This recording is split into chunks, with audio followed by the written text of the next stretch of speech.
하나님 말씀은 구약성경 잠언 30장 15절 16절 말씀입니다. 함께 읽겠습니다. 거머리에게는 두 딸이 있어 다오다오 하느니라. 족한 줄을 알지 못하여 족하다 하지 아니하는 것 서넛이 있나니 곧 수월과 아이 배지 못하는 태와 물로 채울 수 없는 땅과 족하다 하지 아니하는 불이니라. 아멘. 만족할 수 없는 인생이라는 제목으로 말씀의 은혜를 나누고자 합니다. 만족할 수 없는 인생.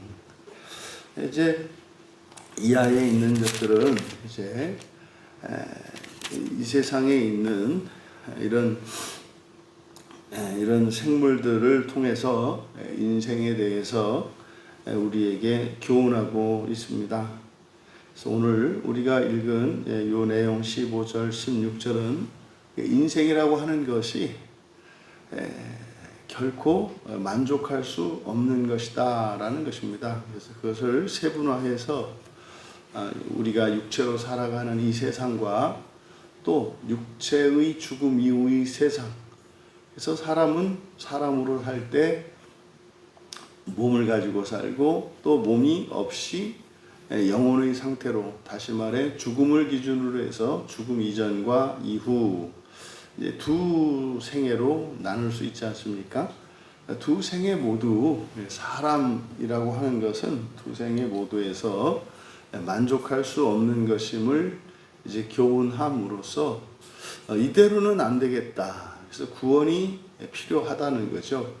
그것을 교훈하고 있습니다.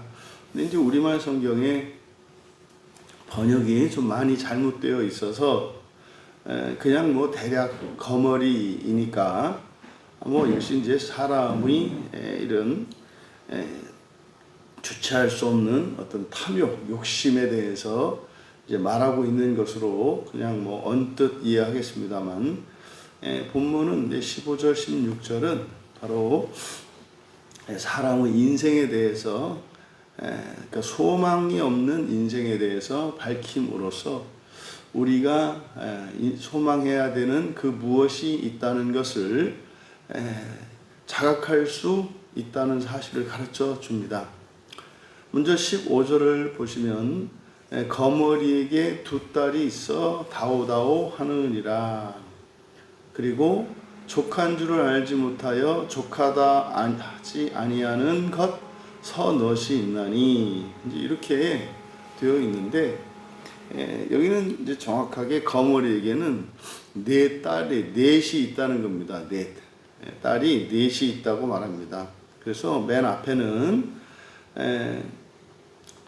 다오 뭐 이렇게 되어 있습니다만, 이제 그대로 직역하면은 주어라 이렇게 됩니다. 뭐 다오 뭐 주어라.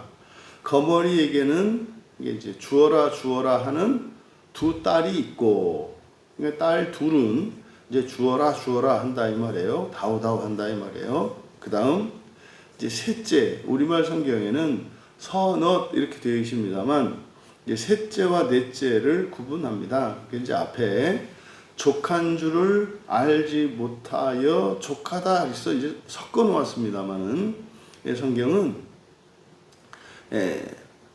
족한 줄 알지 못하여 할 때 이 족한이라는 말과 뒤에 족하다 하는 이 족하다, 그래서 우리말 성경은 같은 말로 써 놓았습니다만은 사용된 동사가 다릅니다. 그래서 앞에 족한 줄을 알지 못하는 예서 할 때 이 족한, 여기는 이제 샤바, 이 샤바가 이제 뭐 배부르다, 뭐 꽉 차다, 그래서 만족하다 이런 뜻이죠. 그래서 샤바이고, 뒤에 있는 족하다라고 번역한 여기는 혼입니다. 혼이라고 하는 말이 재물이라는 뜻을 갖고 있고, 재물이라는 의미를 갖고, 또 이게 이제 부사적으로 사용될 때는 충분한 것, 충분히, 충분하게 이렇게 이제 번역을 할 수 있는 단어입니다. 그래서 셋째는 샤바예요. 샤바. 셋째는 그래서 만족하지 않는 셋째가 있고, 그래서 족한 줄을 알지 못하여, 여기서 끊어주시고, 족한 줄을 알지 못하여, 그러니까 만족하지 않는 셋째가 있고, 그 다음 뒤에 있는 족하다, 이거는 혼이라고 했죠. 그래서 마찬가지로 여기서는 이제 충분하다고 하지 아니하는, 충분하다고 말하지 않는 넷째가 있다. 그래서 여기서 이제 거머리라고 하는 것은 끝없는 그 탐욕과 갈망의 상징이지 않습니까? 그래서 지금 15절에서 밝히는 것은 이 네 딸이 있다는 것을 가르쳐줘요. 네 딸이 있다. 그런데 먼저 네 딸 중에서 두 딸과 나머지 셋째, 넷째, 이렇게 둘과 하나 이렇게 나누어서 설명하고 있거든요. 그러니까 먼저 주어라 하는 두 딸이라고 할 때 이것은 바로 두 종류의 세상을 가리킨다. 그러니까 두 딸이 있다 할 때 이 두 딸은 뭐냐? 완전 살아있는 사람들의 세상과 죽은 사람들의 세상이다. 그런데 공통적인 게 뭐다? 주어라. 그러니까 다고. 그러니까 결핍이 있다는 거죠. 모자라다는 거죠. 그리고 만족하지 않는 셋째, 충분하다 말하지 않는 넷째, 이렇게 되어 있습니다. 그러니까 여기서 하나, 둘, 셋, 넷, 그래서 히브리 세계에서 4라고 하는 숫자는 지상의 숫자, 그러니까 이 세상의 숫자를 말합니다. 그러니까 하나님이 창조하신 천상과 지상을 구분할 때 이 지상 세계를 의미하는 것이 이제 4라는 숫자입니다. 그러면 여기서 이렇게 넷 자식이 넷이 있다고 밝히고 있는데, 바로 15절에서 밝히는 것은 사람이 살아가는 세상이 두 종류의 세상이 있고, 그 세상은 만족할 수 없고 또 충분하다고 말하지 못하는 세상이라는 겁니다. 인생이 그렇다는 거죠. 그 세상, 이 네 종류로, 넷으로 나누어 놓은 이 거머리의 자식이라고 말한 이것을 16절에서 똑같이 설명을 해요. 그래서 16절도 수월과 아이배지 못하는 태, 이것이 15절의 두 딸에 해당합니다. 그러니까 두 딸은 누구예요? 수월과 그 다음 아이배지 못하는 태, 이게 두 딸이에요. 두 딸. 그리고 뒤에 물로 채울 수 없는 땅, 이게 이제 셋째고, 족하다 하지 아니하는 불, 이게 넷째입니다. 그러니까 15절과 14절은 똑같은 동사, 이 셋째와 넷째에 사용된 동사가 뭡니까? 15절에 족한 줄을 알지 못하여 할 때 앞에 족하다는 샤바라고 했지 않습니까? 그러니까 16절에서도 족하다, 물로 채울 수 없는 할 때 여기 채우다라고 번역한 게 샤바입니다. 그리고 뒤에 족하다 하지 아니하는 불 할 때 족하다, 이게 혼입니다. 그러니까 15절과 16절이 똑같은 동사가 반복됨으로써 네 종류에 대해서 밝히고 있습니다. 그런데 문제는 16절에 의미가 다르게 오역된 것이 있습니다. 먼저 이 넷을 살펴보면 16절의 수월은 사실 음부죠. 음부라고 하는 것은 사후세계를 의미합니다. 사후세계. 그래서 앞에 15절에 두 딸을 이야기할 때 주어라 하는 두 딸이 있다 할 때 이것은 두 세상을 의미합니다. 이렇게 말씀을 드렸잖아요. 이게 16절에서 설명이 나오는 거예요. 그래서 음부라고 하는 것은 사후세계를 말하는 거고, 그럼 두 번째로 두 번째로 아이배지 못하는 태, 여기 이제 밑줄을 쳐 놓으시고, 완전히 이거는 번역을 완전히 잘못해 놓은 겁니다. 아이 배지 못하는 태, 이거는 여기 태라는 말도 없고요, 아이 배지 못한다라는 말도 없습니다. 여기는 완전히 전혀 다른 단어를 착각해서 이렇게 번역해 놓았습니다. 여기서 배죠. 태라고 번역한 말은 라함이거든요. 라함이라고 하는 것은 애끓는 그 불쌍히 여기는 마음, 애끓는 마음이거든요. 이 라함이라고 하는 말이. 그래서 불쌍히 여기는 것입니다. 그래서 이것을 한자로 번역할 때 긍휼이라고 번역하죠. 이 태는. 그래서 이거는 라함을 이렇게 번역했습니다. 그러니까 태에 해당하는 히브리어는 레헴입니다. 레헴이 태이고, 여기에 사용된 단어는 라함, 둘 다 명사입니다만 라함, 긍휼이에요. 긍휼, 그러니까 불쌍히 여기는 것을 말해요. 그 다음 아이 배지 못하다라고 번역해 놓은 단어는 오체르입니다. 오체르는 이거는 억압, 박해, 뭐 이런 뜻이에요. 억압, 박해. 그래서 이게 이제 다른 곳에서 이제 하나님이 뭐 태를 닫으시다 뭐 이렇게 할 때, 그때 이 오체르의 동사형인 아차르를 사용해서 태를 닫으셨다 뭐 이렇게 이제 표현을 하는데, 여기는 명사형을 쓰고 있거든요. 오체르예요. 오체르. 그러면 오체르는 억압 또는 박해라 그랬고, 또 지금 아이 배지 못하는 태 할 때 태라고 번역한 것은 라함이라고 했지 않습니까? 긍휼이라고 그랬잖아요. 그래서 그대로 직역하면 긍휼의 억압, 또 뭐 긍휼의 박해, 뭐 이런 뜻입니다. 그러니까 이것은 땅이잖아요. 그러니까 수월은 사후세계를 의미하고, 그 다음 아이 배지 못하는 태라고 번역해 놓은 이것은 긍휼의 억압이라고 했어요. 긍휼의 억압. 그러니까 이것은, 이 긍휼의 억압이라는 것은 그러니까 육체를 가지고 살아가는 이 세상의 특징을 나타냅니다. 그러니까 긍휼의 억압은 어떤 뜻이겠어요? 불쌍한 자들, 힘없는 자들을 억압하는 세상이라는 거예요.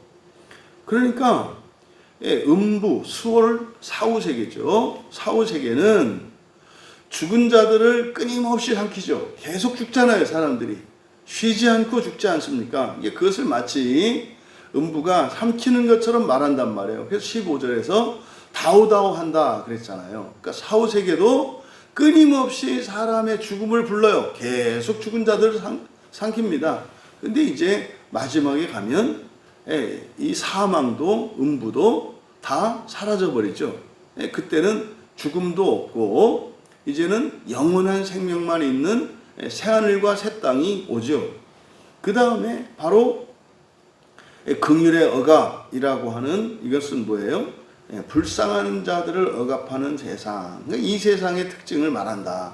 그러니까 무엇이 죽음과 가난하고 힘없고 불쌍한 자들에 대한 이런 억압과 박해가 끝나지 않는 거라는 거예요. 뭐가? 인생이. 살아서도 죽어서도. 그리고 이제 셋째가 누굽니까? 셋째는 이제 땅이에요. 땅은 또 뭡니까? 땅은 물로 채워지지 않는다. 땅은 물로 채워지지 않는다. 그러니까 이 땅은 또 이 세상이잖아요. 근데 이 세상은 물로 채워지지 않는다. 그러니까 하나님께서 창조하신 이후에는, 창조하시기 이전에는 온 세상이 물로 덮여 있었습니다만은 물과 함께 다 섞여 있었잖아요. 근데 창조된 이후로는 물이 모여 있는 바다와 물이 없는 육지로 나누셨어요. 그래서 이 땅이라고 하는 여기에는 절대로 물로 가득 채워질 수가 없습니다. 그러니까 이 세상, 땅으로 이루어진 육체를 가지고 살아가는 이 세상은 어떻다? 반드시 결핍성이 있다는 거예요. 결핍성. 그러니까 항상 모자라는 게 있다 이 말이에요. 무엇이 있으면 또 다른 무엇이 없고, 없던 그 또 다른 무엇이 채워지면 없는 또 다른 무엇이 생긴다는 거예요. 이게 이제 땅의 특성입니다. 땅은 물로 채워지지 않는다. 그 다음 이제 불은 뭐겠습니까? 그러니까 땅은 사람이 육체를 가지고 살아가는 이 세상을 의미하겠고, 또 뒤에 불이라고 하는 것은 뭐겠어요? 지옥을 상징합니다. 그러니까 사후 세계의 지옥을 상징하죠. 여러분, 사람이 죽고 난 뒤에 여전히 사람으로 사는 세상을 지옥이라고 해요. 그러니까 육체를 가지고 살아가는 이 세상, 그리고 육체 없이 사람으로 살아가는 세상을 살아가는 사후세계를 지옥이라고 합니다. 낙원이나 하나님 나라, 이것은 부활한 자들이 가는 곳이기 때문에 거기는 인생이라고 할 수가 없어요. 그래서 불은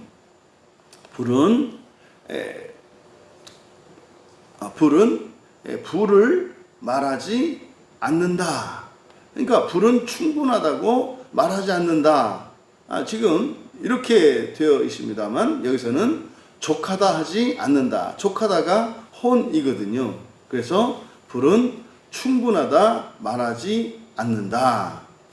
그래서 여러분, 이 지옥, 이 불은 지옥을 상징하는데 여기는 이 지옥이 하는 일은 뭡니까? 태우는 일이죠. 계속해서 태우는 일입니다. 그러니까 지옥에서는 사실은 태우는 것이 목적이기 때문에 거기는 계속 태운단 말이에요. 그러니까 남는 게 없어요. 다 태워버리니까. 그러니까 이 세상을 사는 동안 가지고 있었던 재산이나 명예나 지식이나 어떤 인격의 어떤 탁월함이나 이런 것들이 지옥에 가면 남는 게 없어요. 다 태워버린단 말이에요. 그래서 바로 이 넷째, 이 불로 나타내는 사후세계는 바로 공허 또는 허무함을 의미합니다. 결국 오늘 성경은 사람으로서 사는 인생이라고 하는 것은 사나 죽으나 만족할 수 없고 절망할 수밖에 없는 것임을 설명하고 있습니다. 그래서 사람은 이 세상을 살든 저 세상을 살든 결핍과 허무의 반복으로서 이렇게 인생을 돌아보면 정말 공허할 수밖에 없는 것임을 설명합니다. 그래서 지금 여기서 말씀하고자 하는 바, 우리에게 교훈을 주고자 하는 바가 무엇입니까? 사람과 이 세상은 구원이 필요하다는 거예요. 사람과 세상은 구원이 필요하다. 그러니까 육체를 가지고 살아가는 우리가 이렇게 밟고 서 있는 땅 위에 세워진 세상도, 그리고 사후의 세상, 지옥이죠. 거기 모두 세상도 사람도 구원이 필요하다는 것을 이 본문에서 역설하고 있습니다. 느헤미야가 이제 느헤미야 9장에 가 보면은 이제 포로지에서 돌아온 이스라엘 백성들에게 이제 설교를 하는 장면이 나오는데, 이제 이스라엘의 역사를 돌아보면서 자기들의 조상이 그 광야에서, 그러니까 애굽에서 탈출해서 이제 애굽의 노예의 상태에서 해방되어서 자유를 얻고 광야에 나왔습니다마는, 거기에서 그 아무것도 없는 광야에서 40년 동안 굶은 적 없고 목마른 적 없고, 그리고 못 입고 신발을 신지 못한 적이 없다는 사실을 가르쳐줘요. 뭡니까? 광야라고 하는 것은 아무것도 없는 것이거든요. 근데요, 그들이 거기서 무슨 농사를 지은 것도 아니고 말입니다. 이렇게 산에 있는 산이 있어서 무슨 열매를 따먹을 수 있는데도 아니고 말이죠. 또 강물이 흘러서 거기에서 무슨 물을 마실 수 있는 것도 아니에요. 그러니까 물도 풀도 뭐 사실은 뭐 사는 곳하고 풀 한 폭이 없는 곳 아닙니까? 그런데 거기에서도 그들이 먹을 수 있었고 마실 수 있었고 잠잘 수 있었고 그리고 입을 수 있었고 신발을 신을 수 있었습니다. 근데 그게 어떻게 가능했습니까? 여호와로 말미암았죠. 또 이들이 약속의 땅인 가나안 땅에 들어와서 우상을 섬기고 또 이렇게 하나님의 율법을 지키고 그 언약을 깬 거죠.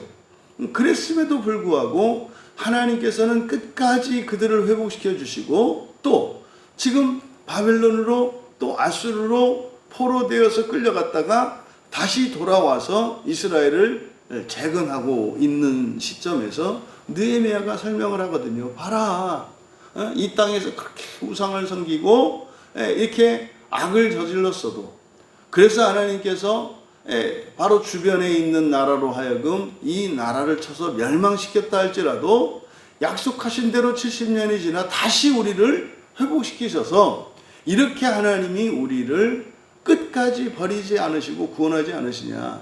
그러니까 우리로서는 소망이 없다. 그리고 여호와께는 소망이 있다. 라고 하는 사실을 역설합니다. 뭡니까? 이 세상에 태어나 인생을 살았던 모든 사람들은 공통적으로 그것을 다 알 수 있습니다. 예수님을 믿는 사람이든 또 종교가 있든 없든 모든 사람은 사람과 세상이 구원이 필요하다는 사실을 누구나 다 깨달을 수 있습니다. 그리고요, 그러니까 세상의 구원이라는 것은 뭐겠습니까?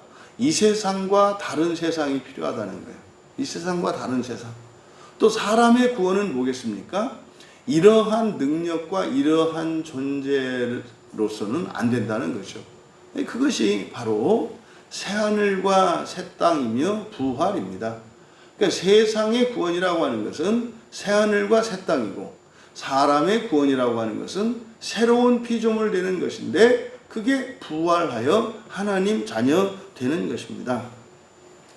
여러분, 인생으로서는 또 사람으로 살아가는 이 세상이든 사후세계든 결코 만족할 수 없는 것이 인생임을 교훈합니다. 우리는 어떻습니까? 여러분, 우리는 하나님께로부터 구원이 필요하다는 사실과 또 그것을 위해서 살아갈 수 있게 된 복된 사람들입니다. 부디 정말 만족할 수 없는 것으로 만족하지 않아서 결핍을 느끼고 그리고 애쓰고 수고한 것에 대해서 충분한 보상을 받지 못하는 것으로 인해서 억울해하거나 공허함을 느끼는 것이 아니라 오직 하나님께 구원이 있음을 기억하며 우리에게 주어진 이 한 나라 한 나라의 인생을 구원을 이루며 살아가는 그것이 복된 것이고 잘 사는 것임을 기억할 수 있기를 주님의 이름으로 축원합니다.